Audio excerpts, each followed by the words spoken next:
Hello, good evening. Oh, I look a state, don't I? Hello, everybody. Welcome to Tuesday. How are you? I hope you're good. I don't think you guys ever hear this bit in the live one, do you? This is the bit where you can't hear me. What's going on in the chat? Jenny's popped in and said hi. And then gone again. Art, I'm glad your son is improving. That's good. He's no longer talking gobbledygook. Oh, good. I was thinking about him today. I went for a cycle. I was like, oh. I hope he's okay. Minstrels are excellent. I agree, Mystic. Yes, how are you all? I hope you're well. I had a bath today with lots of bubbles, which is exciting. Although I didn't use one of the bath bombs, I used the Radox that I bought. And then Tom said, why didn't you use a bath bomb? And I said, because then a bath bomb would be used up. And he said, that's the point of the bath bombs. And I said, but I don't want them to be gone. And he said I was crazy and that he was going to tell on me to you. if I didn't use them. So he's made me promise that the next bath I have, there will be a bath bomb in that bath. So just so that he can't dob me in to you guys. There you go. Any toe stuck, Laura? No, because our taps, we didn't install them. But our taps are those ones where the water like runs along the top and then down like a little water flume thing. So you'd have to have like letterbox shaped toes to get them stuck in there. Yes, Tom is correct. Yes, I know. Tom is usually right about things. We are halfway through the Princess Switched again as we speak.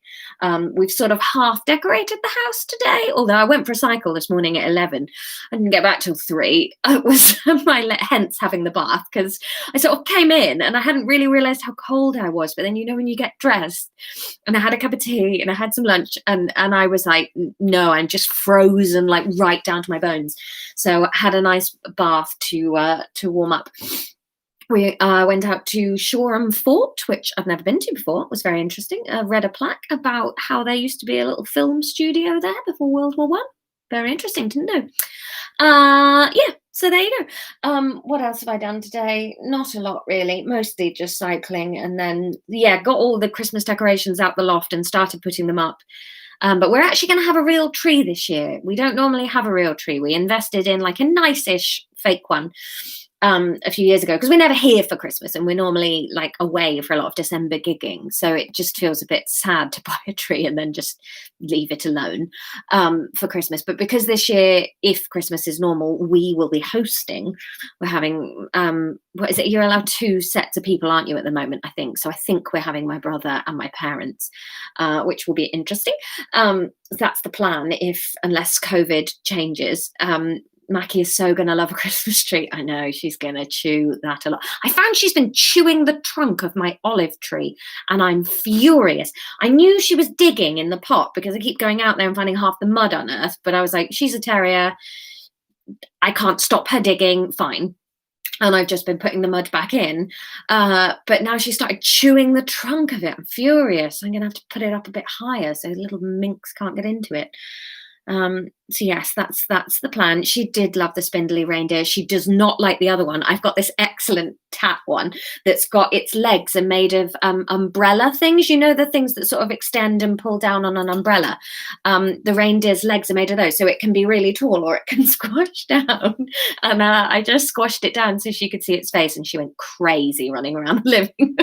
So she's not as into that guy. But I had fun writing the chapter. Oh, and I've come up with some fun ideas. Hi, Rowan has made it to the live reading again. Hello, nice to have you. It's always all right if you can't, but it's nice when you can all get involved in the chat, isn't it? Yes, so where are we up to? Chapter 16. Yeah. So you voted. Oh, no one voted for Spain, by the way, interestingly. I think that might be the first time in ages that nobody at all has gone for one of the options in the vote. It was very much a tie between 2, and one option just edged into the lead. That's a lie. It was a long way in the lead, but never mind. So where they are going has been dictated. And then the vote today, has huge consequences, and I'm very excited about them. So, chapter 16. Small burp from me. Done. Okay. Kate watched the horizon sway and decided that the alcohol she had brought along was definitely not the godsend thing that would finally get her into fishing. She had decided to give the boat another chance because Graham had told her that it was the sort of thing that grew on you. All she could feel growing was a creeping numbness through her buttocks and a possible rising damp making her go mouldy from the ankles. She sighed and screwed the cap back onto her wine. No more of that. So you think I should? She asked. Graham looked up, giving her a surprised expression. Oh, what was Graham? Was Graham Lancashire? Was Graham Lancashire? Wigan. Oh, yes, for actual Graham. And I did look up how to do a Wigan accent, didn't I? It was a bit like this. I think that was about right for Wigan. All right. So you think I should? No, that was Kate's line. Why wouldn't you? He said simply. Kate pondered the answer. Why wouldn't she? What would they do? Just her and Polly see some sights? Neither of them had the sort of skin that could handle hot sun, and to go anywhere too far away or exotic would require all sorts of money that she definitely didn't have. On the other hand, though, if she was going away, it would be a good excuse to buy all sorts of things that she definitely needed. A new suitcase, one of those neck pillows to keep her comfy on the plane, a book to read while travelling. Yeah, why wouldn't I?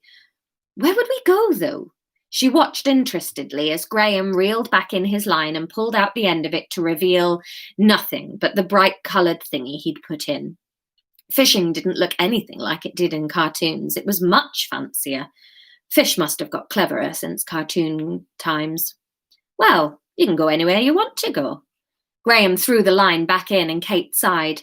Graham was lovely. They were getting on well as friends, but sometimes his very straightforward attitude towards things wore a little thin. He seemed to see no complications with anything, or if he did see complications, he quickly reasoned them through and dismissed them so that they didn't seem like complications anymore. Of course, Kate knew that in theory she could go anywhere she'd like to go, but that didn't help. How could she go anywhere she wanted to go when she didn't know where she'd want to go because she'd never been there to know if she'd like it? Where was the best place you've ever been? She asked Graham, hoping for some inspiration, although not being entirely sure they would have the same tastes if this boat and all this silence and space was his idea of a brilliant Sunday. There seemed to be so much more horrible room to think out at sea. Iceland, Graham said instantly. Reykjavik, to be precise. The only city I've ever really, really loved. I loved all of Iceland, to be fair. So quiet, and the northern lights were amazing. Plenty of time on the sea. Kate was quite surprised. She couldn't really imagine Graham on a plane. She'd been expecting him to say Exmoor or something equally dull. But of course he liked the peace and the sea. When did you go? No, that's not her accent. She's from Wales. When did you go? She asked. That wasn't really Welsh, was it? 4 years ago with me ex. Now Kate was really surprised. He didn't really talk about his ex that much. Oh, right. Was that very long before you broke up? We broke up on the holiday, said Graham. I proposed. She said no. That's the end. Now Kate was gobsmacked. And that was your best holiday ever? She was hovering over her knees now, trying to prise this conversation out of Graham. It was so slow, like trying to open a tin can with your house key. Graham laughed, relaxed. You didn't ask me what my best holiday was. You asked me for the best place I'd ever been. And it wasn't Iceland's fault that we split up. Okay, semantics, said Kate. So what was the best holiday you've ever been on? Graham tested the line and pondered. Iceland, he said eventually, and Kate slammed back into the boat so hard she nearly capsized them. Careful, Graham warned, steadying himself against the rocking. You can't say that a holiday where you got dumped while proposing was your best holiday ever. You just can't. Why not?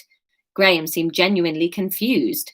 Because you broke up with someone. That's awful. By definition, any other holiday you went on where you didn't get broken up with must have been better. What if I've been broken up with on every holiday I've ever been on? Graham countered. Then when you need to stop wasting money on flights and start proposing in this country, and 2, you haven't. So just answer the question. Kate was good-naturedly losing patience. I have answered the question. You just don't like the answer, Graham said mildly. It was my best holiday. I didn't propose to her until the last night, so really the heartbreak didn't really ruin much of the trip. I had some lovely meals, I really enjoyed myself, and then I came home single. Now, I doubt Gemma would agree it was her best holiday. She apparently had such a dull time that she said no and cried all the way home because I don't talk enough. But you didn't ask her, you asked me. Kate found the way Graham's brain worked legitimately fascinating. How could he compartmentalise so well? Why didn't all his thoughts blur in an impossible buzz into his sight and hearing? Iceland it is then. Good enough to cover even the... Iceland then, is it? Good enough to cover even the very worst outcome. It'll be cold this time of year, mind, Graham warned. Kate nodded. Yes, the weather wherever they went was bound to be a problem.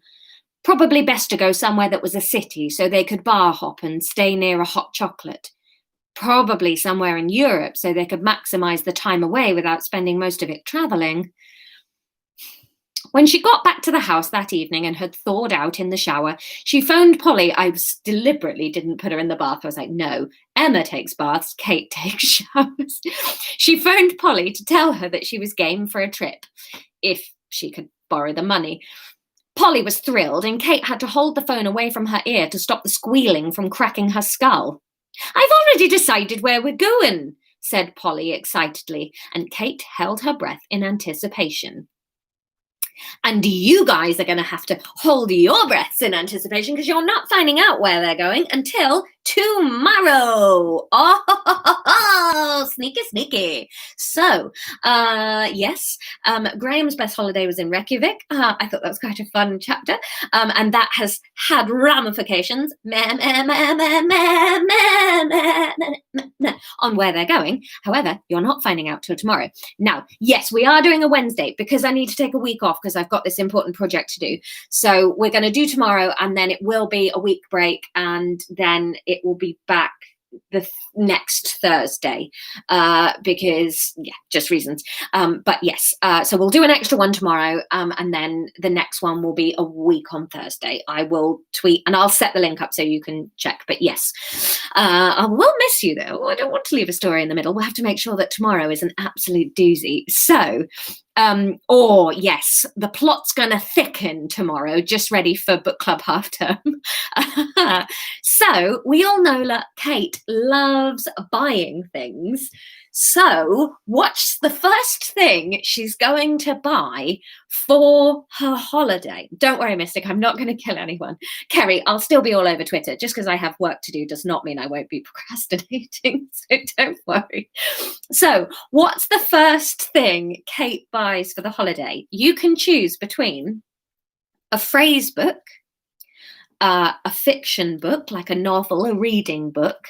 A reading book doesn't quite sound right, does it? Because it sounds like children. Have you got your reading books? A phrase book, a fiction book, a hat, or a new coat. Those are your options. Is she going to buy a phrase book? She might want to speak the language when she gets there.